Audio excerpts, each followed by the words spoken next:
प्यारे दोस्तों नमस्कार। आप सबका हार्दिक अभिवादन और सबसे ज़्यादा धन्यवाद आपका बहुत ज़्यादा सब्सक्राइब करने के लिए, वीडियो देखने के लिए और साथ ही साथ आप जो लगातार शेयर कर रहे हैं उसके लिए। दोस्तों एक किस्सा सुनाता हूँ। एक दिन मैं अपने गांव के रास्ते पर जा रहा था तो एक भाई ने मुझसे पूछ लिया, अरे यार भाई तुम भी वीडियो बनाते हो? मैंने कहा हाँ। उन्होंने कहा कि आपके सब्सक्राइबर तो थोड़े ही हैं। मैंने कहा यार थोड़े कहाँ, 6,000 हैं। तो उसने कहा यार नहीं, मिलियन में होने चाहिए।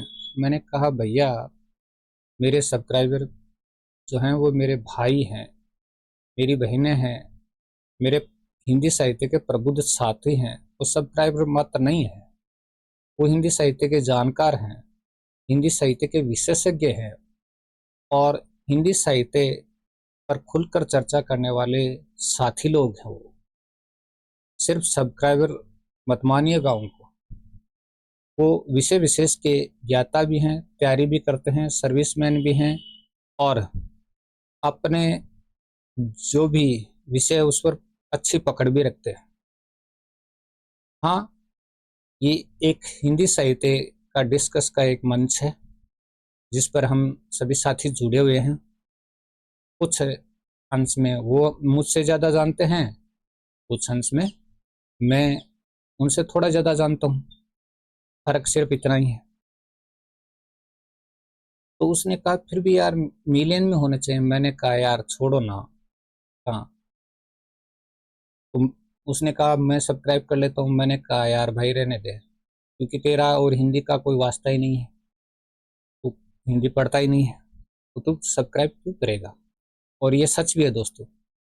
मेरे गांव में रहता हूँ मैं, और मेरे गांव का मेरा एक भी सब्सक्राइब नहीं है। क्यों? क्योंकि जो हिंदी पढ़ेगा, रुचि रखेगा, वही सब्सक्राइब करेगा। बाकी के लोगों के लिए ये पर्सन कोई काम के तो है नहीं। भाई खेत में काम करने वाले या और कोई काम करने वाले लोगों के लिए ये पर्सन काम के नहीं है। तैयारी करने वालों के लिए काम के हैं, या फिर जो हिंदी के विशेषज्ञ हैं उनके काम के हैं, जो अपने नॉलेज को अपडेट रखते हैं। तो चलिए दोस्तों, ये कम उपलब्धि नहीं है कि हम 6,000 साथी एक साथ जुड़ते हैं, और वो भी हिंदी साहित्य के प्रख्यात यानी जानकार साथी। ऐसा कोई भी सब्सक्राइबर नहीं है जिसने हिंदी साहित्य न हो और सब्सक्राइब कर रखा हो, शायद ही हो। तो चलिए दोस्तों बढ़ते हैं और अपने हिंदी साहित्य के ज्ञान भंडार को और तरोताजा करते हैं। कंकाल तितली इरावती, इस उपन्यासकार के उपन्यास हैं तो कंकाल तितली इरावती। इनमें कंकाल आपने पढ़ा होगा, इरावती अपूर्ण उपन्यास है। और ये जो उपन्यासकार हैं ये जयशंकर प्रसाद के उपन्यास हैं। ठीक है।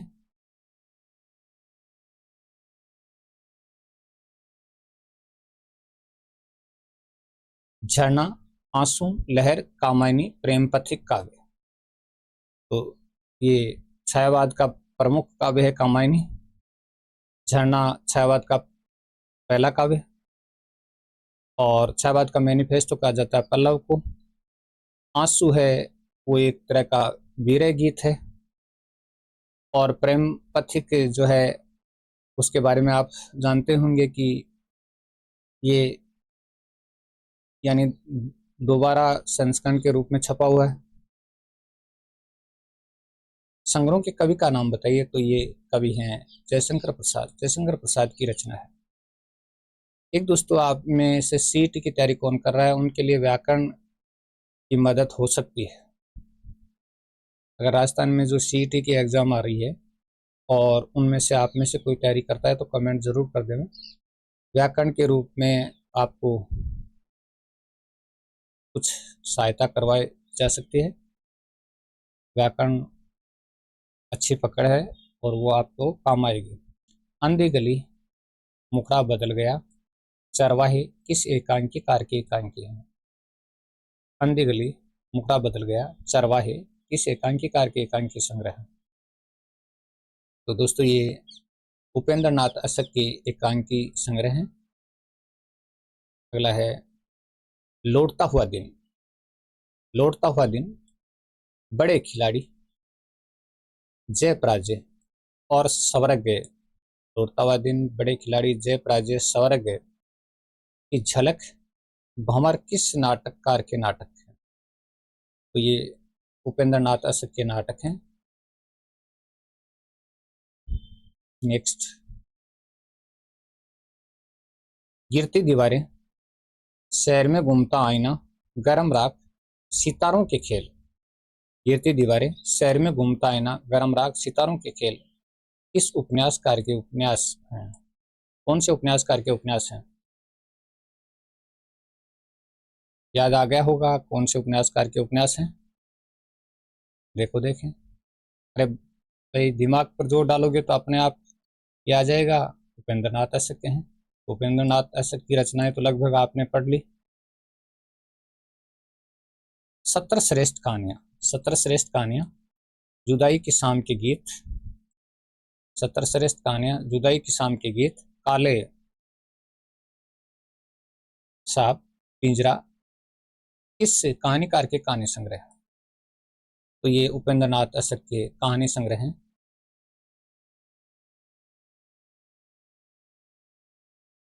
नेक्स्ट क्वेश्चन, एक दिन आकाश ने कहा, एक दिन आकाश ने कहा, प्रातः प्रदीप, दीप जलेगा, बरगद की बेटी, उर्मिया। तो एक दिन आकाश ने कहा, प्रातः प्रदीप, दीप जलेगा, बरगद की बेटी, उर्मिया किस कवि के काव्य संग्रह हैं? कौन से कवि के काव्य संग्रह हैं? तो ये उपेंद्र नाथ अशोक के काव्य संग्रह हैं। ठीक है। काका हाथ ऋषि का मूल नाम क्या था? हिंदी साहित्य में हम काका हाथ ऋषि नाम के साहित्यकार का जिक्र पढ़ते हैं, वर्णन पढ़ते हैं, तो इनका मूल नाम क्या था? मूल नाम था प्रभुलाल गर्ग। ठीक है। काका हाथ ऋषि के नाम से प्रसिद्ध है। हिंदी साहित्य के अंदर, यानी हिंदी साहित्य में नेपाली के नाम से कौन से साहित्यकार प्रसिद्ध हैं? और यह प्रश्न कई बार परीक्षाओं में पूछा गया है। बहुत सी परीक्षाओं में पूछा गया प्रश्न है ये कि हिंदी में नेपाली के नाम से कौन से साहित्यकार प्रसिद्ध हैं। बहुत ही अच्छा प्रश्न है। तो ये नेपाली के नाम से गोपाल शरण सिंह प्रसिद्ध हैं। लाला भगवान दीन का मूल नाम क्या था? लाला भगवान दीन है, उस उनका पूरा नाम क्या था? तो भगवान दीन वर्मा था लाला भगवान दीन का मूल नाम। बेधड़क बनारसी का मूल नाम क्या था? बेधड़क बनारसी उपनाम था और मूल नाम काशीनाथ उपाध्याय था। काशीनाथ उपाध्याय बेधड़क बनारसी का उपनाम। चलिए, बेड ऑफ बनारसी का मूल नाम क्या था? बेड ऑफ बनारसी, हिंदी साहित्य में बेड ऑफ बनारसी का नाम भी हमने सुना है। तो कृष्ण प्रसाद गौड़ था बेड ऑफ बनारसी का मूल नाम। बंग महिला का मूल नाम क्या था? बंग महिला जिनकी कहानियां दुलाई वाली, इनका मूल नाम क्या था? इनका मूल नाम था राजेंद्र बाला घोष। और दुलाई वाली इनकी प्रसिद्ध कहानी। शिवानी का मूल नाम क्या था? शिवानी जो साहित्यकार है उनका मूल नाम क्या था? आधुनिक साहित्यकार, और इनका मूल नाम है गोरापंत। प्रियवंदा का मूल नाम क्या था? प्रियवंदा का मूल नाम क्या था?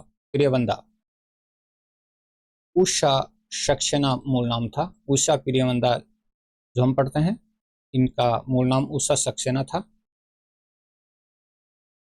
त्रिलोचन शास्त्री का मूल नाम क्या था? त्रिलोचन शास्त्री का मूल नाम क्या था? तो दोस्तों, त्रिलोचन शास्त्री का मूल नाम वासुदेव सिंह था। वासुदेव सिंह त्रिलोचन शास्त्री का मूल नाम। अमरकांत का मूल नाम क्या था? अमरकांत जो रचनाकार हैं उनका मूल नाम क्या था? हिंदी साहित्य में अमरकांत के नाम से प्रसिद्ध है। इनका मूल नाम क्या था? श्री राम वर्मा था। देखिएगा, अमरकांत का मूल नाम श्री राम वर्मा था। ठीक है। कमलेश्वर का मूल नाम क्या था? कमलेश्वर का मूल नाम तो कैलाश सक्सेना था। कमलेश्वर का मूल नाम, कमलेश्वर जो हिंदी साहित्य के प्रसिद्ध साहित्यकार, और इनका मूल नाम कैलाश सक्सेना था। मोहन राकेश का मूल नाम क्या था? मोहन राकेश का मूल नाम मदन मोहन गुगलानी था। तो मोहन राकेश का मूल नाम मदन मोहन गुगलानी था। ठीक है जी। धर्मवीर भारती का मूल नाम क्या था? धर्मवीर भारती का मूल नाम, तो इनका भी मूल नाम धर्मवीर सक्सेना था। धर्मवीर भारती का मूल नाम क्या था? धर्मवीर सक्सेना। नागार्जुन का मूल नाम क्या था? नागार्जुन का मूल नाम, बहुत ही शानदार क्वेश्चन है ये। प्रगतिवादी कवि नागार्जुन, और इनका नाम था वैद्यनाथ। वैद्यनाथ था नागार्जुन का मूल नाम। वियोगी हरि का मूल नाम क्या था? वियोगी हरि का मूल नाम क्या था? तो वियोगी हरि का मूल नाम हरि प्रसाद द्विवेदी था। वियोगी हरि का मूल नाम। मुंशी प्रेमचंद का मूल नाम क्या था? मुंशी प्रेमचंद का मूल नाम धनपत राय श्रीवास्तव था। मुंशी प्रेमचंद का मूल नाम क्या था? धनपत राय श्रीवास्तव। शांतिप्रिय द्विवेदी का मूल नाम क्या था? शांतिप्रिय द्विवेदी का मूल नाम, और शांतिप्रिय द्विवेदी का नाम मुन्नन द्विवेदी था। मुन्नन द्विवेदी था शांतिप्रिय द्विवेदी का मूल नाम। फिराक गोरखपुरी का मूल नाम क्या था? फिराक गोरखपुरी की रचनाएं हमने पढ़ी हैं, तो इनका रघुपति साय मूल नाम था। रघुपति साय था। चलिए नेक्स्ट, शैलेश मटियानी का मूल नाम क्या था? शैलेश मटियानी का मूल नाम, और शैलेश मटियानी का मूल नाम रमेश चंद्र था। शैलेश मटियानी का मूल नाम रमेश चंद्र। सुमित्रा नंदन पंत का मूल नाम क्या था? बहुत ही प्रसिद्ध कवि, और इनका नाम था गोसाई दत्त। पंत जी का मूल नाम गोसाई दत्त था। रांगे राघव का मूल नाम क्या था? बहुत छोटा सा नाम था इनका, देखिएगा, तिरुमल्लै नंबाकम वीर राघव। ठीक है, तिरुमल्लै नंबाकम वीर राघव था। केशव दास की रचनाओं के नाम बताइए। तो केशव दास की रचनाएं कौन कौन सी थी, वो नाम हमें देखने हैं। देखिएगा, जहांगीर जस चंद्रिका केशव दास की रचना है। विज्ञान गीता भी केशव दास की रचना है। कवि प्रिया भी केशव दास की, और रामचंद्रिका जो प्रसिद्ध रचना है केशव दास की। और छंदों का अजायब घर, ऐसा माना जाता है कि रात में इसकी रचना की गई थी। और रसिक प्रिया केशवदास की। वीर सिंह देवचरित भी केशवदास की है, और रतन बावनी भी केशवदास की रचना है। ठीक है, नेक्स्ट, देवदत्त की रचनाओं के नाम बताइए। देवदत्त की रचना बहुत सारी थी, बहुत सारी रचनाएं थी देवदत्त की। तो देव माया प्रपंच, सुख सागर तरंग। अब यहाँ देवदत्त की रचनाओं का नाम नहीं पूछेगा दोस्तों कि इनकी ये रचना किस पर आधारित है, ऐसा पूछेगा प्रश्न।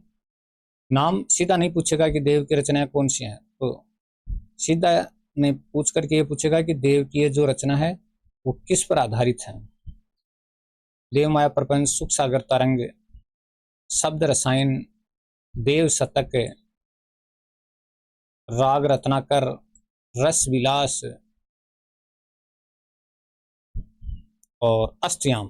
देखिए, ये अष्टयाम नाम की कई रचनाएं हिंदी में, तो देव की रचना भी अष्टयाम, ध्यान रखना। नाबादास की रचना भी अष्टयाम है। भवानी विलास रचना भी देव की है, और प्रेमचंद्रिका रचना भी देव की। और ये जो रचना आ रही है आपके सामने, सुजान विनोद, ये गणानंद की रचना नहीं है दोस्तों, देव की रचना है। बहुत बार हम गणानंद की रचना समझ बैठते हैं, लेकिन ये आचार्य देव की रचना है, ध्यान रख लेना। सुजान विनोद रचना के रचनाकार कौन है? देव हैं, न कि घनानंद हैं। जबकि हम अचानक प्रश्न को देखेंगे तो हम घनानंद उत्तर करके आएंगे। ठीक है ना। कुशल विलास ये देव की रचना है, कुशल विलास देव की रचना है। केशवदास की रसिक प्रिया की रचना कब हुई? केशवदास की रचना रसिक प्रिया, उसकी रचना 1591 में हुई थी। ठीक है। केशवदास ने कवि प्रिया की रचना कब की? कवि प्रिया की रचना 1601 में की थी। तो यह जो हिंदी साहित्य के विद्यार्थी हैं उनके लिए तो ये पढ़ना जरूरी है, और बाकी के लिए तो ये क्या है, बोरियत करने वाले प्रश्न है जो, लेकिन हिंदी साहित्य के जो गंभीर तैयारी करते हैं उनके लिए तो बहुत जरूरी है पढ़ना ये। केशवदास की रामचंद्रिका की रचना, केशवदास ने रामचंद्रिका की रचना कब की? तो 1601 में की थी, 1601 में। देवदत्त ने कौन से ग्रंथ को औरंगजेब के बड़े पुत्र आजम शाह को सुनाया था? देवदत्त ने कौन से ग्रंथ को औरंगजेब के बड़े पुत्र आजम शाह को सुनाया था? भावविलास को सुनाया था उन्होंने, भावविलास को। पद्माभरण किसकी रचना है? पद्माभरण पद्माकर की प्रसिद्ध रचना है पद्माभरण। ठीक है जी। रसिक प्रिया कितने प्रकाशों में व्यक्त है?